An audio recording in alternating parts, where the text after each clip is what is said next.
ગુજરાતમાં આપનું સ્વાગત છે। જેજી યુનિવર્સિટીના સ્કૂલ ઓફ કમ્પ્યુટિંગ દ્વારા ટેક સ્પાર્ક 2026નું કરાયું સફળ આયોજન।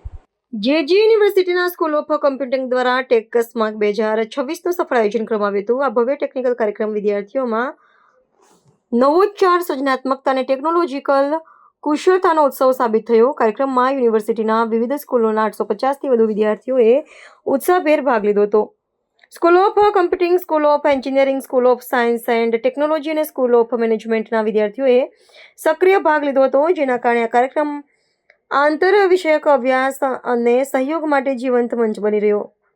ટેક સ્મારક 2026 અંતર્ગત 10 રસપ્રદ ટેકનિકલ અને ક્રિએટિવ સ્પર્ધાઓ યોજાઈ હતી, જેમાં model presentation, innovative ideas, code quest, logo and poster પીઓફ, blog design, web innovate, online gaming, query quest, quiz storm અને ટેક ડિબેટનો સમાવેશ થાય છે। વિવિધ સ્પર્ધાઓમાં ઉત્તમ પ્રદર્શન માટે 650થી વધુ ભાગ લેનારાઓને પ્રમાણપત્ર આપવામાં આવ્યા, જ્યારે 70 વિજેતાઓને ટ્રોફી અને પ્રમાણપત્ર આપી સન્માનિત કરવામાં આવ્યા હતા। કાર્યક્રમનું મુખ્ય આકર્ષણોમાંથી એક મોડેલ પ્રેઝન્ટેશન સ્પર્ધા રહી, જેમાં વિદ્યાર્થીઓએ પોતાના પ્રોજેક્ટના કાર્યરત પ્રોટોટાઇપ રજૂ કર્યા અને લાઈવ સિમ્યુલેશન દ્વારા પ્રદર્શન કર્યું। આ પ્રેઝન્ટેશનોમાં ટેકનોલોજીનો વ્યાવહારિક ઉપયોગ અને સમસ્યાઓના અસરકારક ઉકેલ રજૂ કરવાની તેમની ક્ષમતા સ્પષ્ટ જોવા મળી। ઇનોવેટિવ આઈડિયાઝ સ્પર્ધામાં વિદ્યાર્થીઓને જીવનની વાસ્તવિક સમસ્યાઓ માટે સર્જનાત્મક અને વ્યવહારિક ઉકેલો રજૂ કર્યા, જે તેમના ઉદ્યોગ સાહસિકો, વિચારો અને ટેકનિકલ સમજણને ઉજાગર કરે છે। ટેક સ્પાર્ક 2026 વિદ્યાર્થીઓ માટે પોતાની ટેકનિકલ ક્ષમતાઓ, સર્જનાત્મકતા અને નવોચાર પ્રદર્શિત કરવાની ઉત્તમ તક સાબિત થયો। સાથે જ શૈક્ષણિક સમુદાયમાં સહયોગ, સ્વસ્થ સ્પર્ધા અને પ્રૌદ્યોગિક શિક્ષણની ભાવનાને વધુ મજબૂત બનાવવામાં સફળ રહ્યો। મારું નામ મિતવા શાહ છે। હું જેજી યુનિવર્સિટીમાંથી છું। અમે આજે એક પ્રોજેક્ટ કર્યું હતું, એનું નામ હતું AI સ્માર્ટ ક્રાઉડ ડિટેક્શન। તો અમારો પ્રોજેક્ટ મોડેલ કરે છે શું કે એ ક્રાઉડને ડિટેક્ટ કરે છે, અને અમે લોકો એના પર મોડેલ વર્ક કર્યું હતું। ખાસ કરીને કેટલા સ્ટુડન્ટ પાર્ટિસિપેટ હતા, કઈ રીતનો પ્રોજેક્ટ હતો તમારો? 700થી વધુ લોકો પાર્ટિસિપેટ કર્યા હતા, અને અમારા પ્રોજેક્ટમાં 3 ટાઈપના સ્ટેટસ બતાવ્યા હતા કે રેડ એલર્ટ, યલો એલર્ટ અને ગ્રીન એલર્ટ। જેમાં એલર્ટના ટાઈપ ડેન્જર હોય તો ડેન્જરસ બતાવીને ક્રાઉડ રોકી શકાય, એના માટે સ્ટેપ્સ પ્રોપરલી વર્ક કરી શકાય।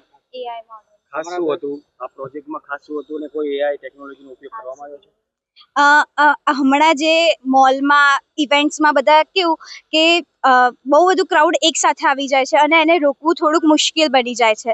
તો એ મોનિટર CCTVથી વસ્તુ બહુ હાર્ડ બની જાય છે। તો અમે AI યુઝ કરીને એ જાતે જ ખુદ ડિટેક્ટ કરીને એ વસ્તુને માટે સ્ટેપ્સ લઈ શકે એવું મોડેલ અમે બનાવ્યું હતું। મારું નામ પ્રિયંકા ટેકચંદાની છે। હું જેજી યુનિવર્સિટીની સ્ટુડન્ટ છું ફ્રોમ IMSC-IT ડિવિઝન A। આજે અમે IoT બેઝડ આખું એક મોડેલ બનાવ્યું હતું, જેમાં અમારે આખું એનર્જી કન્ઝપ્શન વિશે હતું, જે આખું એક વોઇસ ડિટેક્શનથી ચાલતું હતું। અમે લોકો જે રીતે ક્લાસરૂમમાં ઘણી વખત લાઇટ ઓન રહી જાય છે, પંખા ઓન રહી જાય છે, તો એ એક પ્રોબ્લેમને રિલેટેડ અમારું એક સોલ્યુશન હતું કે જો અમે લોકો વોઇસ ડિટેક્શનથી અમે કહીએ કે લાઇટ ઓફ કરો તો એ ઓફ કરી દે, અને ઇફ અમે એને એવું કહીએ કે લાઇટ ઓન કરો તો એ ઓન બી કરી દે। એમાં એક બીજી વસ્તુ હતી કે અમે ફેસ ડિટેક્શન કર્યું હતું, પાયથન અને એ બધી અમે લાઇબ્રેરીઝ યુઝ કરીને અમે લોકોએ આખું બનાવ્યું હતું કે જેના આપણે ફેસ ડિટેક્ટ કરીએ, અને જો ફેસ ડિટેક્ટ થઈ જાય તો લાઇટ ઓટોમેટિક ઓન થઈ જાય, અને જો ફેસ આપણે ડિટેક્ટ ના થાય તો લાઇટ ઓટોમેટિક ઓફ બી થઈ જાય। એના રિલેટેડ આખું અમે મોડેલ બનાવ્યું હતું। આમાં કેટલા સ્ટુડન્ટ પાર્ટિસિપેટ હતા, કઈ રીતની તમારી ટીમ વર્ક હતું? અમારી મારા મોડેલમાં અમે લોકો 2 જણા પાર્ટિસિપન્ટ્સ હતા, અને અમારો આખો મોડેલ અમે લોકોએ ESP32 થી બનાવ્યું હતું, જેના આખું બેકએન્ડ ચાલતું હતું, અને સાથે સાથે લેંગ્વેજીસમાં પાયથન, PHP જેવી લેંગ્વેજ અમે યુઝ કરી હતી, સો ધેટ કોડ સારી રીતે રન થાય ઇન ધ બેકએન્ડ એન્ડ બધું સ્ટોર થઈ શકે। મારું નામ સંજના જયસ્વાલ છે। હું જેજી યુનિવર્સિટી સ્કૂલ ઓફ કોમ્પ્યુટિંગમાં કામ કરું છું એઝ એન અસિસ્ટન્ટ પ્રોફેસર। આપણે આજે જે 14th માર્ચે 2026 ટેક સ્પાર્ક જે રાખવામાં આવ્યું છે, એની અંદર આપણા 10 સબ ઇવેન્ટ્સ હતા, જેમાં જે છોકરાઓ કોડિંગમાં ઇન્ટરેસ્ટેડ હતા એમની માટે કોડ ક્વેસ્ટ હતું, અને જે છોકરાઓ ડેટાબેઝમાં ઇન્ટરેસ્ટેડ હતા એની માટે ક્વેરી ક્વેસ્ટ હતું, અને જે છોકરાઓને ડિઝાઇનિંગમાં ઇન્ટરેસ્ટ હોય એની માટે આપણી પાસે લોગો અને પોસ્ટર પે ઓફ કોમ્પિટિશન્સ હતું। અપાર્ટ ફ્રોમ દેટ જે છોકરાઓ ગેમિંગમાં બહુ ઇન્ટરેસ્ટેડ હતા એની માટે આપણી પાસે ઓનલાઈન ગેમિંગ કોમ્પિટિશન પણ હતું। અને બીજા જે ઇવેન્ટ્સ હતા લાઈક જે છોકરાઓને વેબસાઇટ બનાવવામાં બહુ ઇન્ટરેસ્ટ હોય એ લોકો વેબ ઇનોવેટમાં પણ પાર્ટિસિપેટ કર્યું હતું. તો આ બધું અમારું 10 જે સબ ઇવેન્ટ્સ હતા અને આપણે ઇન્ડસ્ટ્રીયલ એક્સપર્ટીઝને પણ બોલાવ્યા હતા એઝ અ વિનર, જેને જે ફેર ઇવેલ્યુએશન કરવામાં આવ્યું છે અને હવે આપણું વેલિડેટરી ફંક્શન છે જેમાં આપણે ફેસિલિટેટ કરશું આપણા બધા વિનર્સને અને રનરઅપ્સને, અને આપણું વેલિડેટરી ફંક્શન પછી we have a DJ evening. કેટલા સ્ટુડન્ટ પાર્ટિસિપેટ હતા આજના કાર્યક્રમમાં? આપણે 700 પ્લસ પાર્ટિસિપન્ટ્સ હતા એ આપણા ટેક્સપાર્ક ઇવેન્ટની અંદર.